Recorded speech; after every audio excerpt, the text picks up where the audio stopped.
అందరికీ నమస్తే. ఆంధ్రప్రభకు స్వాగతం. నేను మీ సంతోషి. పహల్గామ్‌లో ఉగ్రవాద దాడికి ప్రతీకారంగా ఆపరేషన్ సింధూర్ పేరిట మన ఇండియా 9 ఉగ్రవాద స్థావరాలపై దాడి చేసింది. ఈ దాడిలో 80 మందికి పైగా ఉగ్రవాదులు మరణించారని చెప్పేసి వార్తలైతే వస్తున్నాయి. అసల ఈ ఆపరేషన్ సింధూర్ యొక్క లక్ష్యం ఏంటి? పహల్గామ్ బాధితులకు న్యాయం జరిగిందా? దీని గురించి మనతో క్లుప్తంగా వివరించడానికి ఎక్స్ సీనియర్ పోలీస్ ఆఫీసర్ అయినటువంటి రెడ్డన్న గారు మనతో పాటు ఉన్నారు. నమస్తే సార్. నమస్కారం అండి.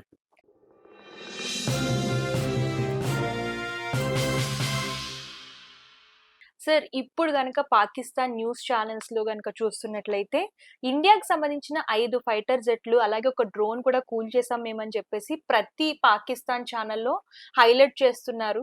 సో, నిజంగానే పాకిస్తాన్ 5 ఫైటర్ జెట్‌లని కూల్చేసిందా? ఒకవేళ ఇందులో నిజం ఉంటే ఆహ్, చెప్పండి. లేదు ఇందులో అవాస్తవం ఏమన్నా ఉంది అనంటే ఎందుకు అలా చెప్తుంది? దాని ఒకటి గురించి వివరించండి. ఒకటండి.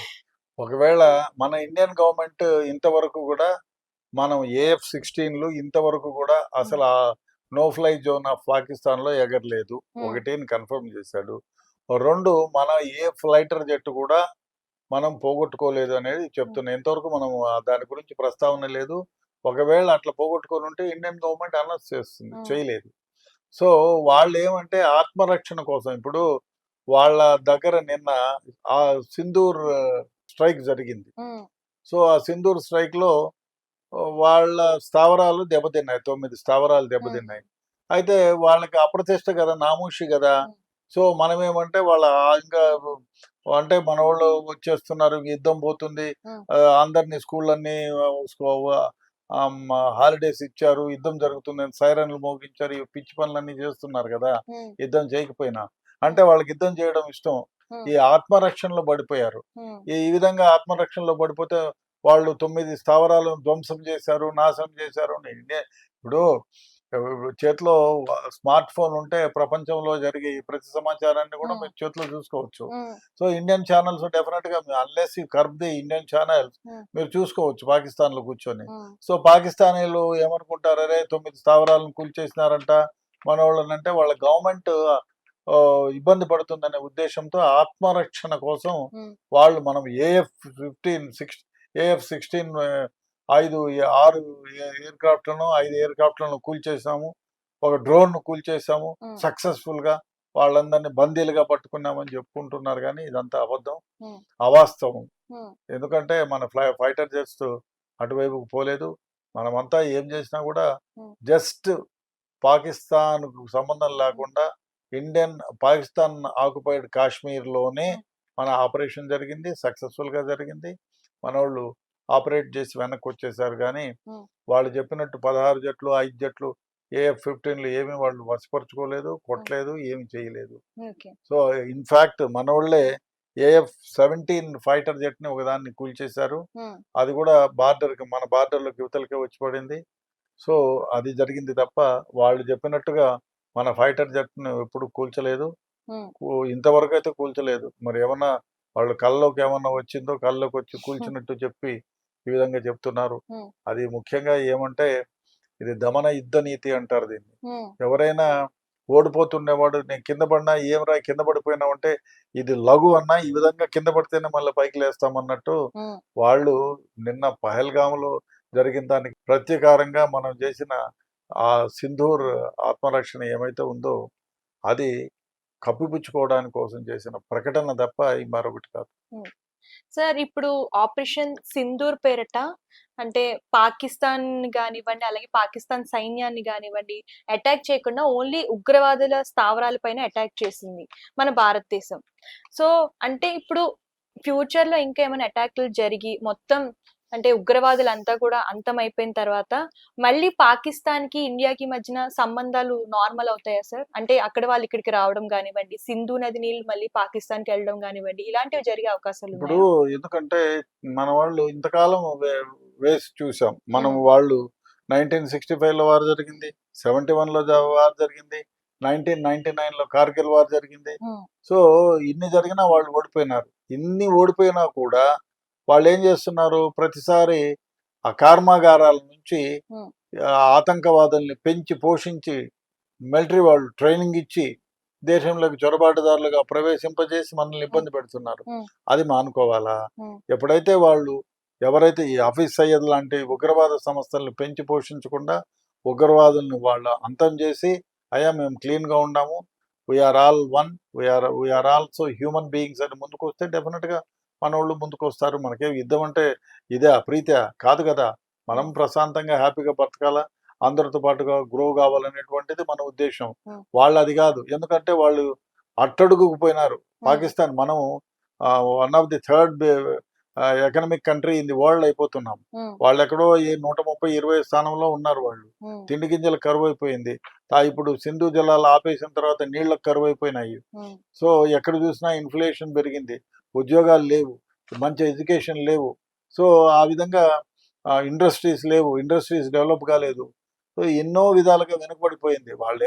మనమేమనుకుంటామంటే ఏ దేశమైనా కూడా మనతో పాటుగా పైకి రావాలి అని అనుకుంటాను. వాళ్ళు అది కాదు, మనం నాశనం అయిపోవాలని కోరుకుంటున్నారు. అది తప్పు. ఆ విధంగా చేయకుండా అందరితో పాటుగా మామూలుగా ఉండి ఉగ్రవాదులను పెంచి పోషించకుండా వాళ్ళ డెవలప్మెంట్ వాళ్ళు చూసుకుంటే ఉమ్. డెఫినెట్గా మనం కూడా వాళ్ళకు చేయూతనిస్తాం, సహాయం చేస్తాం.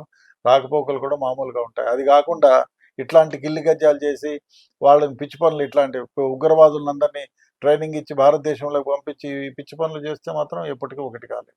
ఇప్పుడు భారతదేశం మొత్తం ఉగ్రముక్కలందరినీ కూడా మట్టు పెట్టేసిన తర్వాత మళ్ళీ కొత్తగా ఉగ్రవాదులు పాకిస్తాన్ నుంచి పుట్టుకొచ్చే అవకాశం ఉందంటారా? డెఫినెట్గా ఉంది. ఎందుకంటే కర్మాగారాలు ఉమ్, చిన్నపిల్లల్ని ట్రైనింగ్ చేస్తున్నారండి.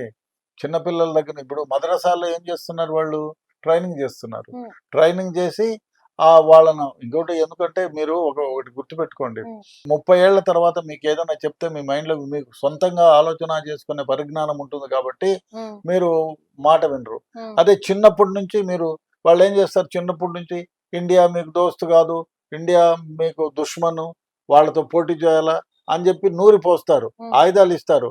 అదే కాకుండా మీరు ఏం చేస్తున్నారు, ఉగ్రవాదుల్ని మీరు చనిపోతే ఇండియా మీద చంపి ఇండియన్ సోల్జర్లను కానీ, ఇండియన్ మనుషులు కానీ, ఒకరిని కానీ ఇద్దరిని కానీ చంపితే డైరెక్ట్గా 88 మందే 99 మందో ఉమ్, అమ్మాయిలు వచ్చి మిమ్మల్ని స్వర్గానికి తీసుకుపోతారు, స్వర్గ సుఖాలు అనుభవించవచ్చు అని చెప్తారు. ఉమ్, అదంతా చిన్నప్పటి నుంచి వాళ్ళకందరికి కూడా చిన్నప్పుడు 8 ఏళ్ళు 9 ఏళ్ల ప్రాయం నుంచి కూడా అమ్మాయిలు వస్తారు, స్వర్గానికి తీసుకుపోతారు, హ్యాపీగా ఉండొచ్చు అని చెప్పి వాళ్ళు ఆ మైండ్లో బ్రెయిన్ సెట్ని చేసేసి ఉమ్, ఎంతసేపు ఇండియన్ చంపాలా అని ఉద్బోధ చేస్తే వాళ్ళకి అదే మైండ్ సెట్లో ఉంటారు. 16 సంవత్సరాలు వచ్చినా, 20 సంవత్సరాలు వచ్చినా, 30 సంవత్సరాలు వచ్చినా వాళ్ళు అదే దాంట్లో పెరుగుతారు కాబట్టి చేంజ్ ఉండదు. అదే 30 ఏళ్ల తర్వాత నువ్వు ఏదైనా నూరు పోస్తే పోరా వెదవా అనుకుంటాడు, నీ దారి నువ్వు పడతావు. ఉమ్, సో అందువల్ల వాళ్ళు ఉగ్రవాదుల్ని మదరసాలను పెంచి పోషించి వాళ్ళకి ట్రైనింగ్ ఇచ్చి భారతదేశం పైకి పంపుతున్నారు. అది ఉమ్, మానుకుంటే డెఫినెట్గా మనకేముందండి, ఏ దేశమైనా, ఇప్పుడు బర్మా అయినా అదైనా, లేకపోతే పాకిస్తాన్ అయినా, అమెరికా అయినా, ఆఫ్ఘనిస్తాన్ అయినా మనకు ఒకటే. ఉమ్.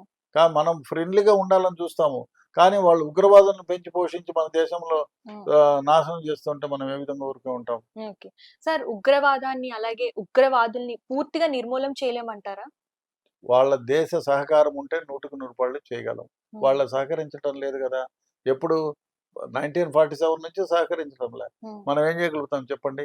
ఇంక లేకపోతే ఫుల్ యుద్ధం జరపాల. హ్మ్. పూర్తి స్థాయి యుద్ధం జరిపి వాళ్ళ క్షుణ్ణంగా వాళ్ళ స్థావరాలు ఎక్కడెక్కడ ఉన్న ఉగ్రమూకల స్థావరాలు మొత్తం మట్టుపెట్టితే హ్మ్. అప్పటికి ఇటువంటిది జరగకపోవచ్చు. అది లేదా ఐక్యరాజ్య సమితి నిన్ననే మొట్టికాయలేసింది. హ్మ్. మీరు పిచ్చి పనులన్నీ చేస్తున్నారు, మమ్మల్ని అంటే ఏకాకిని చేయాలని చూస్తున్నారు, మీరు ఉగ్రవాదులను పెంచి పోషిస్తున్నారు, మీరు అమెరికా పైన ఇతర అంటే ప్రపంచంలో ఏ దేశపైన ఉగ్రవాదులు దాడి చేసినా దాని మూలాలు పాకిస్తాన్‌లో ఉంటున్నాయి. హ్మ్. అదే అందువలన ఏమైపోయిందంటే ఆ ప్రపంచం మొత్తం కూడా ఉగ్రవాదులను పెంచి పోషించే దేశం పాకిస్తాన్ అనేది జగమెరిగిన సత్యం అయిపోయింది. హ్మ్. దానివల్ల ఎవరు సపోర్ట్ చేయడంలే.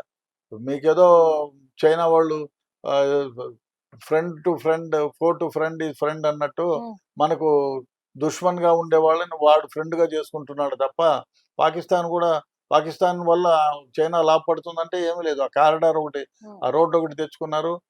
దాని మించి ఇంకేం లేదు. వాళ్ళతో నష్టమే. పాకిస్తాన్ వాళ్ళతో నిజంగా చైనా వాళ్ళకి నష్టమే.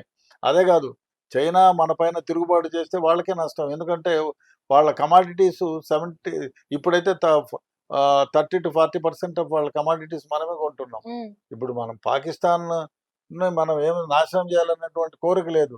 ఉగ్రవాదుల్ని తయారు చేసి కర్మాగారాల్లో తయారు చేసి భారతదేశానికి పంపిస్తున్నారు. అది ఆపుకుంటే డెఫినెట్‌గా మనం వాళ్ళతో స్నేహోత్సవం అందించడానికి తప్పు లేదు. ఎవరైనా ముందుకొస్తారు.